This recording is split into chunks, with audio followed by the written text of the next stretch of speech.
ನಮಸ್ಕಾರ.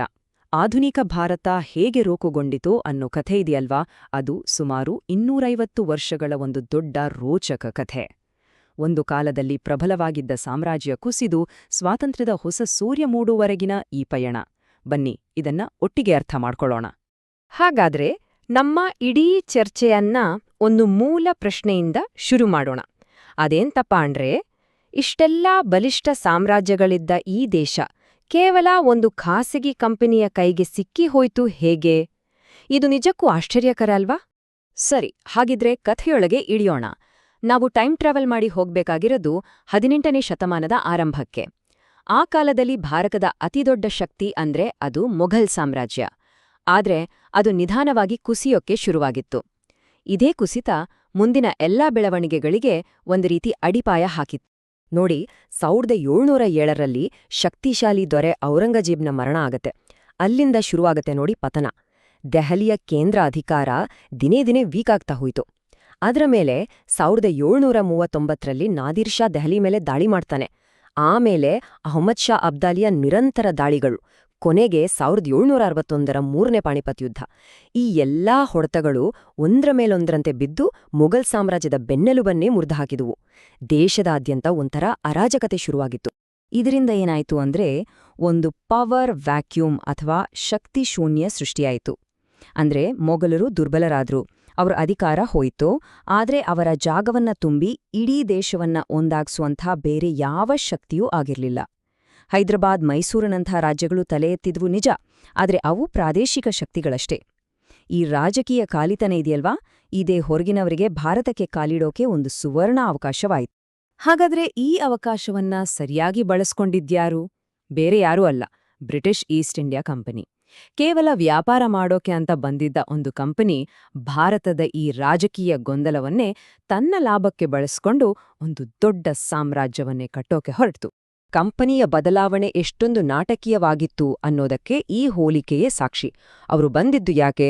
ಮಸಾಲೆ, ಹತ್ತಿ, ರೇಷ್ಮೆ ವ್ಯಾಪಾರ ಮಾಡಿ ಲಾಭ ಗಳಿಸೋಕೆ. ಅವರ ಜವಾಬ್ದಾರಿ ಇದ್ದಿದ್ದು ಅವರ ಷೇರ್ದಾರರಿಗೆ. ಆದರೆ ಕೊನೆಗೆ ಅವರು ಮಾಡಿದ್ದೇನು? ಲಕ್ಷಾಂತರ ಜನರ ಮೇಲೆ ಆಳ್ವಿಕೆ ನಡೆಸಿ ಒಂದು ಸಾಮ್ರಾಜ್ಯವನ್ನೇ ಸ್ಥಾಪಿಸಿದ್ದು. ಅವರ ಜವಾಬ್ದಾರಿ ಬ್ರಿಟಿಷ್ ರಾಜಮನೆತನಕ್ಕೆ ವರ್ಗಾವಣೆ ಆಯಿತು. ವ್ಯಾಪಾರದಿಂದ ಸಾಮ್ರಾಜ್ಯದವರೆಗಿನ ಈ ಪ್ರಯಾಣ ಇದೆಯಲ್ಲ, ಇದು ನಿಜಕ್ಕೂ ನಂಬೋಕೆ ಕಷ್ಟ.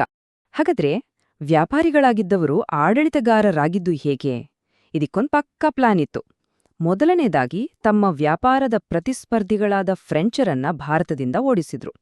ಎರಡನೇದಾಗಿ ಭಾರತದ ರಾಜರ ನಡುವಿನ ಜಗಳಗಳನ್ನೇ ಅಸ್ತ್ರವಾಗಿ ಬಳಸ್ಕೊಂಡ್ರು. ಒಡೆದು ಆಳುವ ನೀತಿ ಅಂತಾರಲ್ಲ, ಅದರಲ್ಲಿ ಅವರು ನಿಸ್ಸೀಮರು.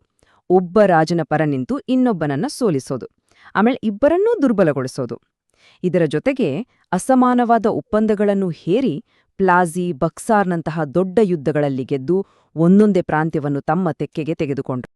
ಸರಿ, ಅಧಿಕಾರತೋ ಸಿಕ್ತು, ಆದ್ರೆ ಅದನ್ನ ಉಳಿಸ್ಕೊಡೋದು ಹೇಗೆ?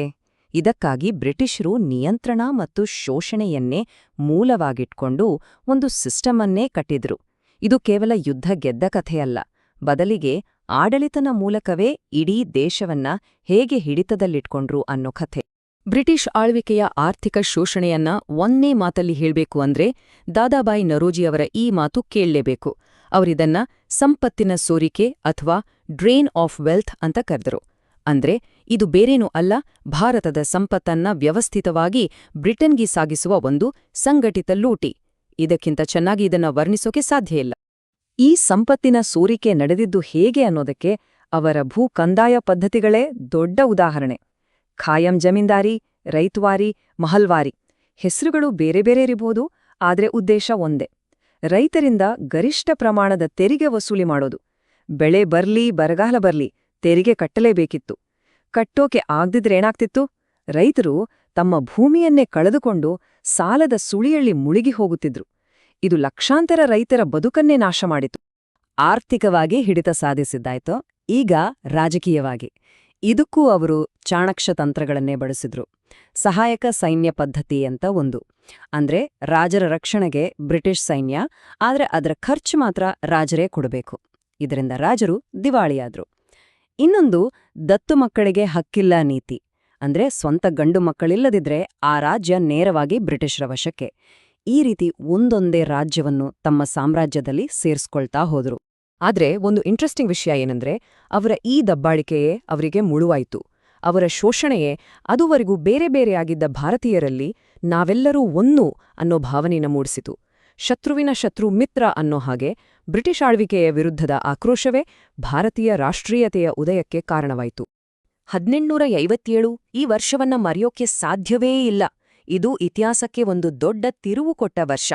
1857ರ ಮಹಾದಂಗೆ ಬ್ರಿಟಿಷರ ವಿರುದ್ಧ ನಡೆದ ಮೊದಲ ದೊಡ್ಡ ಸಂಘಟಿತ ಹೋರಾಟ. ಈ ದಂಗೆಯಿಂದ ಈಸ್ಟ್ ಇಂಡಿಯಾ ಕಂಪನಿಯ ಆಡಳಿತವೇ ಕೊನೆಗೊಂಡು ಆಳುವವರು ಮತ್ತು ಆಳಲ್ಪಡುವವರ ನಡುವಿನ ಸಮೀಕರಣವೇ ಸಂಪೂರ್ಣವಾಗಿ ಬದಲಾಗಿ ಹೋಯಿತು. 1857ರ ನಂತರ ಹೋರಾಟದ ಸ್ವರೂಪವೇ ಬದಲಾಯಿತು. ಅದು ಕೇವಲ ಸಶಸ್ತ್ರ ದಂಗೆಯಾಗಿ ಉಳಿಲಿಲ್ಲ. ಒಂದು ಕಡೆ ಬ್ರಹ್ಮ ಸಮಾಜ, ಆರ್ಯ ಸಮಾಜದಂತಹ ಸುಧಾರಣಾ ಚಳವಳಿಗಳು ಸಮಾಜದ ಅಂಕುಡೊಂಕುಗಳನ್ನ ತಿದ್ದೋಕೆ ಶುರು ಮಾಡಿದ್ವು. ಇನ್ನೊಂದು ಕಡೆ ಪತ್ರಿಕೆಗಳು ಮತ್ತು ಶಿಕ್ಷಣ ಹೊಸ ಹೊಸ ಆಲೋಚನೆಗಳನ್ನ ಜನರ ಮನಸ್ಸಿನಲ್ಲಿ ಬಿತ್ತಿದ್ವು. ಕೊನೆಗೆ 1885ರಲ್ಲಿ ಭಾರತೀಯ ರಾಷ್ಟ್ರೀಯ ಕಾಂಗ್ರೆಸ್ ಸ್ಥಾಪನೆಯಾದಾಗ ರಾಜಕೀಯ ಹೋರಾಟಕ್ಕೆ ಒಂದು ಸಂಘಟಿತ ವೇದಿಕೆ ಸಿಕ್ತು. ಇದು ಬರೀ ರಾಜಕೀಯ ಹೋರಾಟ ಆಗಿರಲಿಲ್ಲ, ಇದೊಂದು ಸಾಮಾಜಿಕ ಮತ್ತು ಬೌದ್ಧಿಕ ಜಾಗೃತಿಯೂ ಆಗಿತ್ತು. ಈ ಬದಲಾದ ಮನಸ್ಥಿತಿಯನ್ನ ಬಾಲ ಗಂಗಾಧರ ತಿಲಕ್ ಅವರ ಒಂದೇ ಒಂದು ಘೋಷಣೆ ಹಿಡಿದಿರುತ್ತೆ: ಸ್ವರಾಜ್ಯ ನನ್ನ ಜನ್ಮಸಿದ್ಧ ಹಕ್ಕು ಮತ್ತು ನಾನು ಅದನ್ನ ಪಡೆದೇ ತೀರುತ್ತೇನೆ. ನೋಡಿ, ಹೋರಾಟದ ಭಾಷೆ ಹೇಗಿತ್ತು ಅಂತ. ಇನ್ಮುಂದೆ ಮನವಿಗಳಲ್ಲ, ಬೇಡಿಕೆಗಳಲ್ಲ, ಬೇಕಾಗಿರೋದು ಸಂಪೂರ್ಣ ಸ್ವರಾಜ್ಯ. ಇದೊಂದು ಸ್ಪಷ್ಟ ಮತ್ತು ದೃಢವಾದ ಗುರಿಯಾಗಿತ್ತು. ಈಗ ನಾವು ಬಂದು ನಿಂತಿರೋದು ಸ್ವಾತಂತ್ರ್ಯ ಹೋರಾಟದ ಕ್ಲೈಮ್ಯಾಕ್ಸ್ಗೆ. ಇದು ಅಂತಿಮ ಮತ್ತು ನಿರ್ಣಾಯಕ ಹಂತ. ಯಾಕಂದ್ರೆ ಈ ಹಂತದಲ್ಲಿ ಲಕ್ಷಾಂತರ ಸಾಮಾನ್ಯ ಜನರು, ಅಂದ್ರೆ ರೈತರು, ಕಾರ್ಮಿಕರು, ವಿದ್ಯಾರ್ಥಿಗಳು ಎಲ್ಲರೂ ಹೋರಾಟದ ಅಂಗಳಕ್ಕೆ ಧುಮುಕಿದ್ರು. ಇದರಿಂದ ಚಳುವಳಿಗೆ ಒಂದು ಹೊಸ ಶಕ್ತಿಯೇ ಬಂತು. ಮತ್ತು ಈ ಬೃಹತ್ ಜನಶಕ್ತಿಯನ್ನು ಮುನ್ನಡೆಸಿದ್ದು ಮಹಾತ್ಮ ಗಾಂಧಿ. ಅವರ ನಾಯಕತ್ವದಲ್ಲಿ 3 ದೊಡ್ಡ ರಾಷ್ಟ್ರವ್ಯಾಪಿ ಚಳುವಳಿಗಳು ನಡೆದವು. 1920ರ ಅಸಹಕಾರ ಚಳುವಳಿ, 1930ರ ಉಪ್ಪಿನ ಸತ್ಯಾಗ್ರಹ ಅಂದ್ರೆ ಕಾನೂನುಭಂಗ ಚಳುವಳಿ, ಮತ್ತು 1942ರ ಭಾರತ ಬಿಟ್ಟು ತೊಲಗಿ ಚಳುವಳಿ. ಈ 3 ಚಳುವಳಿಗಳು ಬ್ರಿಟಿಷ್ ಸಾಮ್ರಾಜ್ಯದ ಬುಡವನ್ನೇ ಅಲ್ಲಾಡಿಸಿದವು. 1942ರ ಭಾರತ ಬಿಟ್ಟು ತೊಲಗಿ ಚಳುವಳಿಯ ಹೊತ್ತಿಗೆ ಹೋರಾಟದ ತೀವ್ರತೆ ಎಷ್ಟಿತ್ತು ಅಂದ್ರೆ ಸ್ವತಃ ಗಾಂಧೀಜಿಯವರೇ ಒಂದು ಕರೆಯನ್ನ ಕೊಟ್ರು: ಮಾಡು ಇಲ್ಲವೇ ಮಡಿ. ಅಂದ್ರೆ ಈಗ ಹೋರಾಡಿ ಸ್ವಾತಂತ್ರ್ಯ ಪಡಿಬೇಕು, ಇಲ್ಲವೇ ಆ ಪ್ರಯತ್ನದಲ್ಲೇ ಪ್ರಾಣ ಬಿಡಬೇಕು. ಇದಕ್ಕಿಂತ ದೊಡ್ಡ ಕರೆ ಮತ್ತೊಂದಿರಲಿಲ್ಲ. ಕೊನೆಗೆ ಬ್ರಿಟಿಷರು ಭಾರತ ಬಿಟ್ಟು ಹೋಗಲೇಬೇಕಾದ ಪರಿಸ್ಥಿತಿ ನಿರ್ಮಾಣವಾಯಿತು. ಇದಕ್ಕೆ ಹಲವಾರು ಕಾರಣಗಳಿದ್ವು. ಒಂದು ಕಡೆ ಭಾರತದ ಜನರ ನಿರಂತರ ಹೋರಾಟ, ಇನ್ನೊಂದು ಕಡೆ 2ನೇ ಮಹಾಯುದ್ಧದಿಂದ ಬ್ರಿಟನ್ ಆರ್ಥಿಕವಾಗಿ ಸಂಪೂರ್ಣ ಕುಸಿದು ಹೋಗಿತ್ತು. ಅದರ ಮೇಲೆ 1946ರ ನೌಕಾ ದಂಗೆಯಂತಹ ಘಟನೆಗಳು ಅವರ ಅಧಿಕಾರದ ಅಡಿಪಾಯವನ್ನೇ ಅಲ್ಲಾಡಿಸಿತು.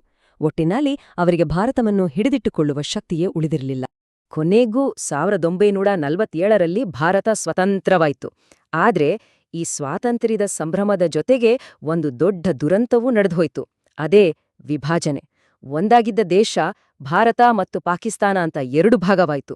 ಇದರಿಂದಾದ ವಲಸೆ ಇದೆಯಲ್ಲ, ಅದು ಮಾನವ ಇತಿಹಾಸದಲ್ಲೇ ನಡೆದ ಅತಿ ದೊಡ್ಡ ಮತ್ತು ಅತ್ಯಂತ ಕ್ರೂರವಾದ ವಲಸೆಗಳಲ್ಲಿ ಒಂದು.